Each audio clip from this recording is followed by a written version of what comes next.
to Cinematic Analysis. It's been a little bit since I've been in this episode, but today we're doing my episode, and no, it's not a lot of people here because there's somebody named Chris Pratt's on this one, and a lot of people don't like him, and that is fine.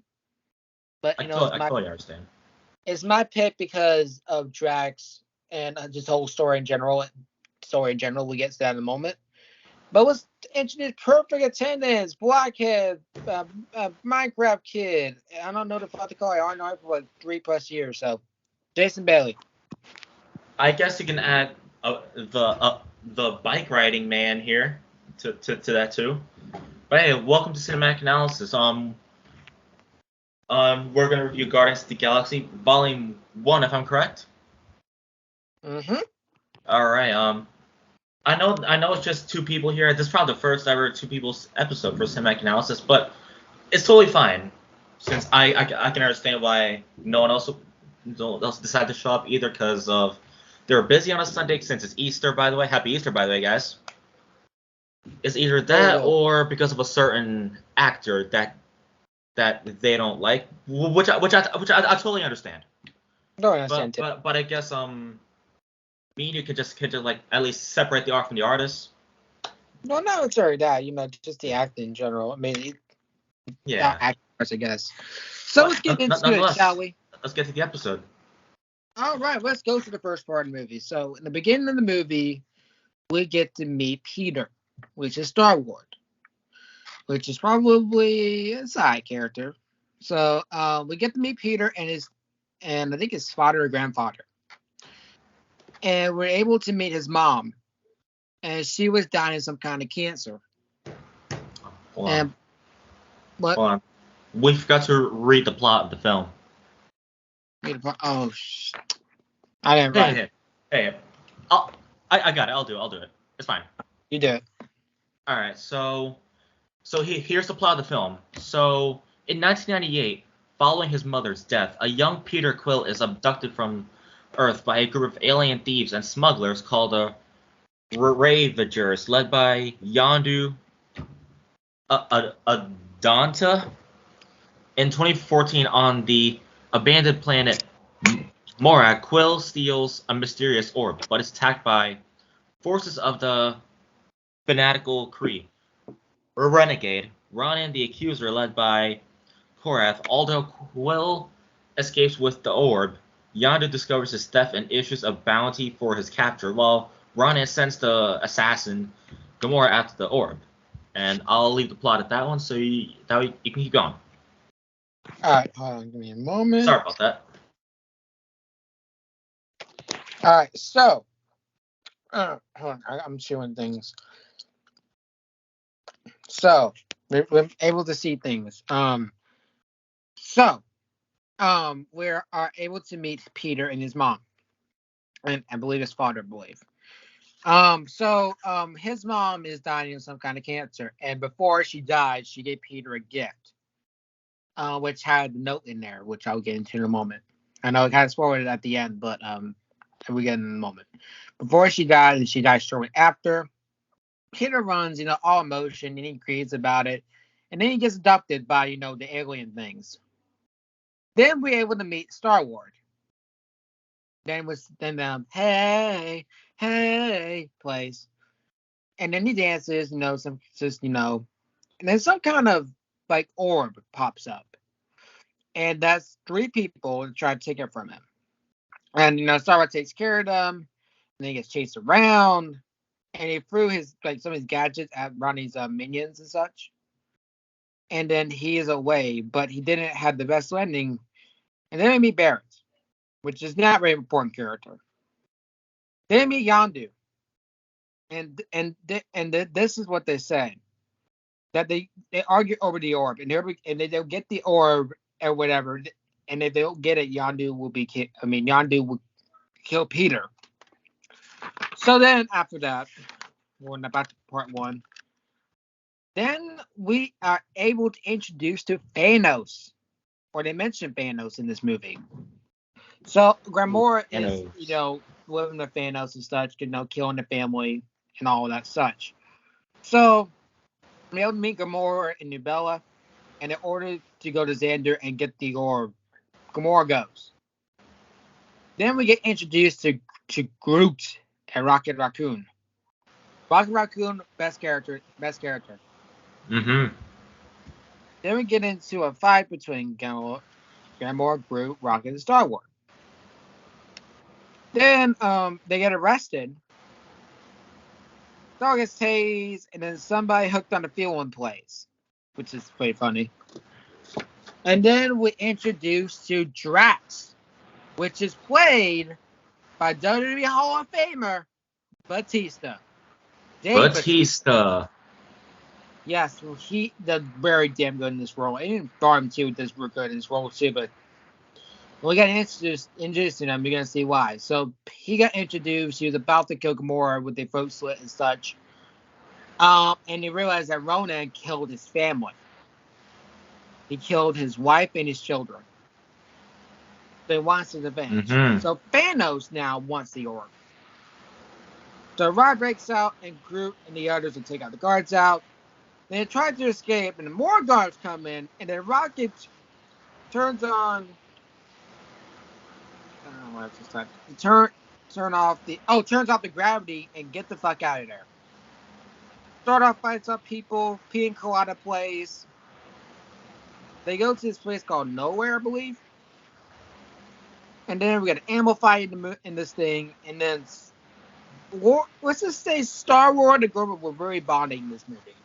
By really teasing us that they're going to be love interests or not.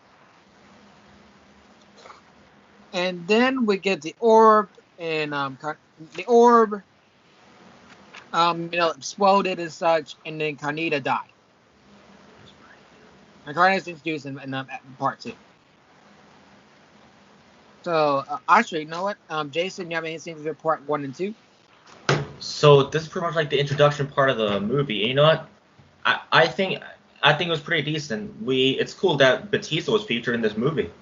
You know, I think that the introduction for Batista's role was pretty good. That's all I gotta say, really. And what about introducing have you seen the riot scene in the one, the gravity and such? That part I didn't catch because I was doing something else, but the rest of the parts in part 1 I did catch. You know what? I think they played that role really good, and the scenes was pretty well written. Yeah, I agree with that. All right, yeah. What about introducing Rocket Raccoon? What do you think about Rocket Raccoon? Oh, that really, really cool. You know, I was pretty entertained by that. Oh, Rocket Raccoon is very entertaining. It's pretty insane. So what you want to see pretty chaos. Star Wars, but Rocket Raccoon is very damn entertaining. Yeah, some pretty cool chaos too. But the funny thing was, P. Colada plays, like, if anyone knows that song, it's basically about cheating somebody's wife. So that was pretty fucking fun. So, okay. Now we gotta go. Okay. Let me make sure I get everything here. So, also another question for you, Jason. What are your thoughts on Groot? Who? Groot. Oh, wow. A pretty cool character in this movie. So, you know what? The person playing them, I think is pretty cool.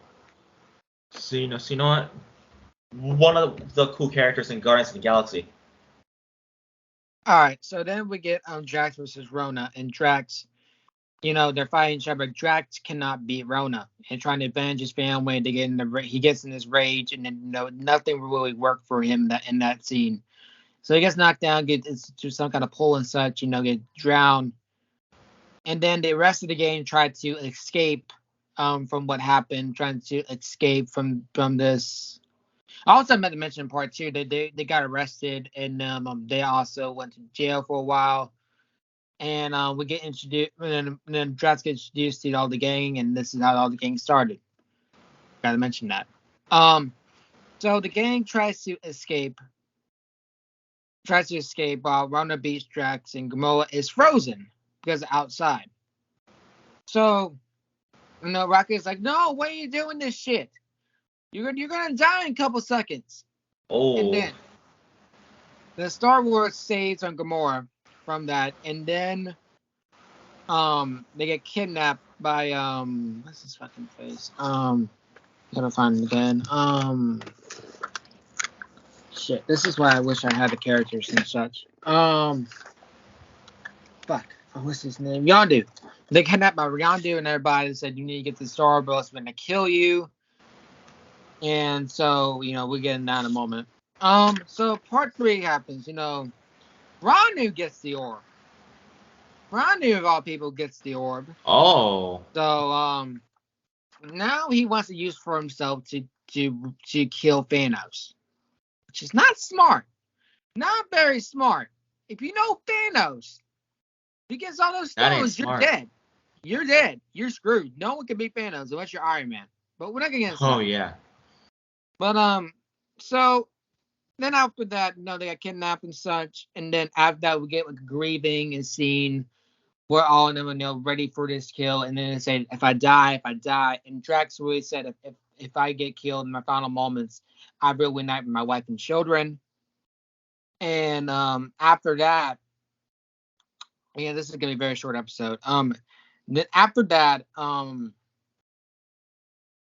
else happened after that? Part 3 after that, we'll get introduced. Not introduced, but also I'm trying to think. Part 3 after that, we get out of the gang and such, and then we get the whole entire boss fight and start. So here we go. Part 4, final part of the movie. And this is a short episode. I'd like to sum it up very quick. I don't want to go that long. Right. So part 4 is my biggest one. So the gang suits up, and then we get Rangers and Rona and his bitches. That's how I personally said, and his bitches, because it's true. No, I want to imagine if Rocket Raccoon was in the same room as me, that would not be good. It's not going to end well. Probably not. So, Rona and his minions invaded Xander and spoiled some shit. And we found this bullets. I think Star Wars or Drax shot, and then you thought it killed Rona. We thought he was dead for sure. But no. Drax tried to go in there, try to choke him out, break his neck, and tried all that. But Rocket comes in out of nowhere with a fucking save with the ship. And then after that, we get a scene where after that they tried to they tried to kiss, but nothing happened. That led to nothing there. They tried a couple times and it led to fucking nothing. But I don't know if before our team comes back. I think he does come back, but I'm not sure. But Groot dies. Groot dies in this one. So there's trying to be a baby Groot in part bottom 2. But Groot dies in this one, unfortunately. Seeing his death in this one, and unfortunate to see, but he really sacrifices others for other people, and really showed his power. That's respect. Respect for him, man. I have tons of respect for that. So then here we go. Ronda tried to frame the gang and such, and tries to rule Xander. And then it was like, hey, all of you, I'm about to rule you guys and all this such, just like an evil leader would do, just a basic bitch evil leader would do. And after that, Pratt sings and he started dancing. So then the orb comes out of nowhere. I think it came out of the the hammer. And then after that, Rona tried to get the orb, but then basically Star Wars comes in with the interception, and he grabs it, and then he sees his mom for the first time since he died, which is very hard, very very eye-opening to see, which is and not been. And when they're mortal with the orb, they thought they were dead, but they said the word that they're the Guardians of the Galaxy. What an iconic moment! That they were immortal or something like that, and then the orb attacks Rona and they kill them. all together. And after that, Yondu was like, "Hey, give me the orb," and then gets it. And then after that, this is the end of it. Peter's mom gives him the Peter finds a note that his mom gave him, and basically said, "I'm with you in heaven, no matter what." To summarize that. And That was sweet. Yondu with I think Peter pranked Yondu with the orb, and it will like stuff the all in there or something like that. But yeah, that's pretty much the short summary of the movie. Mm-hmm. So yeah, Jason, what you thought about part 3 and part 4 and the whole movie? The whole movie, it was pretty decent actually. Pretty decent. Because despite the fact Chris Pratt has some stuff against him, in this case, I separated the art from the artist, and I think the character he played was pretty good. It was pretty good. I focused on his work here, and yeah, this is probably gonna be the only time we'll ever give this man attention, but wow. So you know what? Those parts that you mentioned a bar fight, right? The bar fight happened. They had a bar fight in there. That scene was pretty entertaining. It was pretty insane. You know what? That's probably the standout for me. It was very insane. And the part where they said we are the Guardians of the Galaxy, that's another standout too. Very good standout there. Otherwise, the whole movie as a whole was pretty decent. I wouldn't say it's like my favorite, but it's pretty decent. I don't really hate it. But in terms of separating the art from the artist, that's pretty much the reason why I enjoyed the movie. All right, so what about we rank the Guardians of the Galaxy members? So we have Gamora, Star-Lord, Drax, Rocket Raccoon, and Groot. I'm gonna rank it just because entertainment's and this is no hate because all of them are entertaining. But last place is Gamora. Fourth is Groot. Third is Star-Lord. 2 is Drax, and 1 is Rocket Raccoon. Rocket Raccoon, one of the best entertaining characters in the movie, and Drax really showed out in this movie as well, showing his strength and so Batista that he could really work a movie. You know, coming out of WWE, coming out, you know, his contract and say I quit. He did the Guardians of the Galaxy. That was cool. Yeah, Batista. That's probably my favorite character. Thing going on. He came out of Star Wars jacket, which I think was fucking cool. So yeah, that's the whole entire movie. In the short time I started to check out this movie, I basically broke down the important parts and some like side parts of the movie.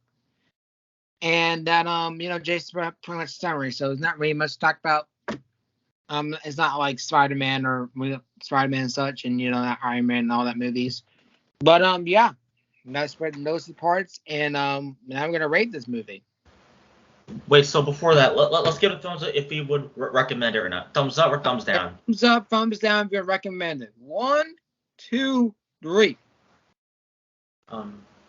I recommend it. Yeah. The reason why some people don't like Chris Pratt, and I understand that. I understand why people don't like him. Hell, there's gonna be a next Mario movie and such.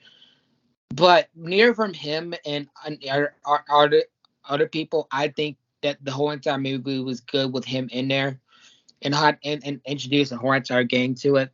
So I'm really impressed with this movie. So yeah.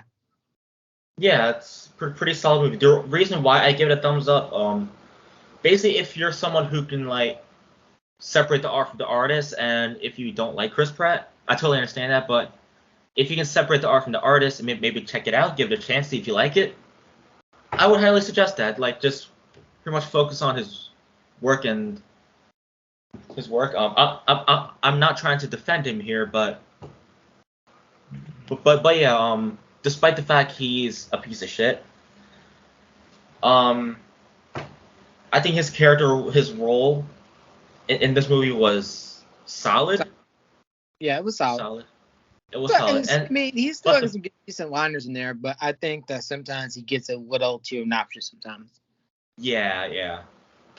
So basically, But hold on. But here's the thing. Imagine having Chris Pratt in the fucking Mario movie. Like, what the fuck y'all Nintendo shit y'all thinking?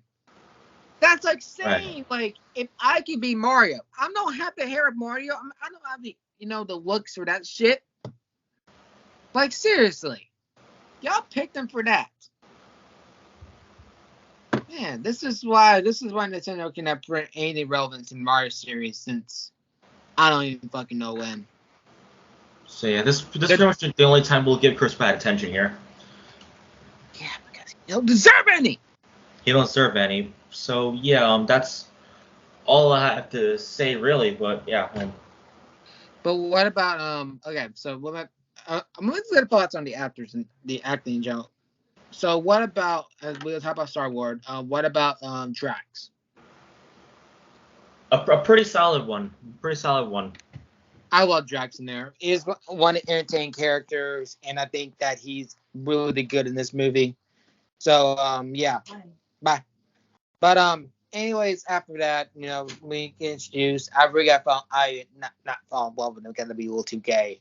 But anyway, but I liked him because it's Batista, dude. It's fucking Batista. Come on now. Yeah, that character's a standout just because it's Batista.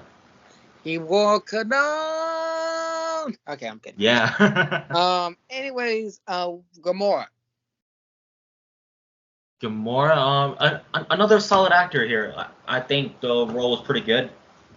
Pretty much. I like her too. I like how she comes in as like, I don't want to do this, and she wants to be the hero and all that such. So yeah, I do like the character. And Loki, she's kind of hot. So I can say that because I'm single. Okay, I can say that now. It feels good to say what I wanted to say now. It feels fucking great. And that means any shots, because I don't care. Yeah. Because I don't like people that is petty. But anyways, after that, let's see, what was it? Raccoon.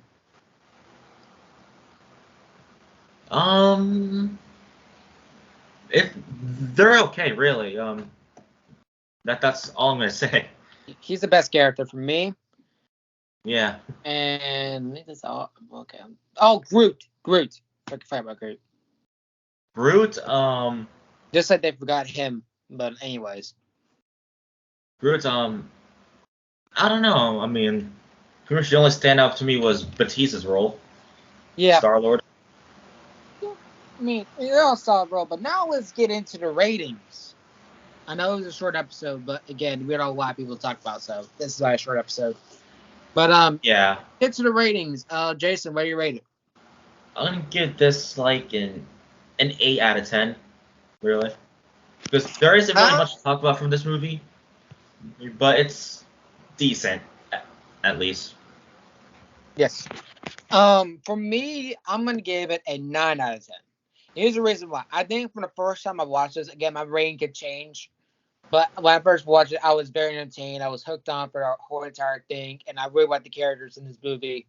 They're really played a role in there, and I just love the movie in my opinion. Even though it has a one piece of shit character in there, even though there's some here and there.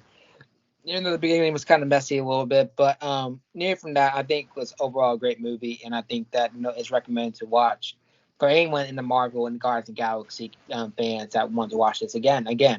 Volume 2, again, I'm gonna watch after this one, so we'll see how that title goes. But yeah, and that is how entire it, because there's not a lot of people here again, and I went a little too fast with this one, but I don't want to make things kind of long because my voice will tire out, so that's why I did it too short. Yeah, so, understandable. So yeah, the thing guys to watch this episode of Cinematic Analysis. I know it's a very short one, and I know that I'm missing a lot of scenes out of this, but I want to get the important ones out of there, and that all the background and such. Man, you can look this movie yourself and get your opinions down below. And yeah, we'll get into the next one announced by Mr. Jason Bailey. So, that's right, I'll take care of that.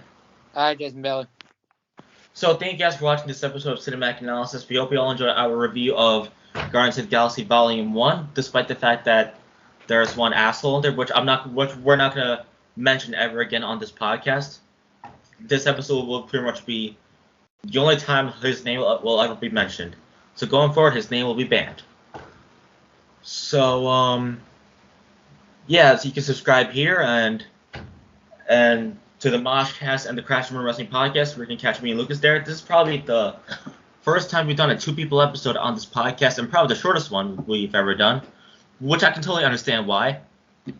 And yeah, we hope you all had a happy Easter. And yeah. So as Marvel Month continues,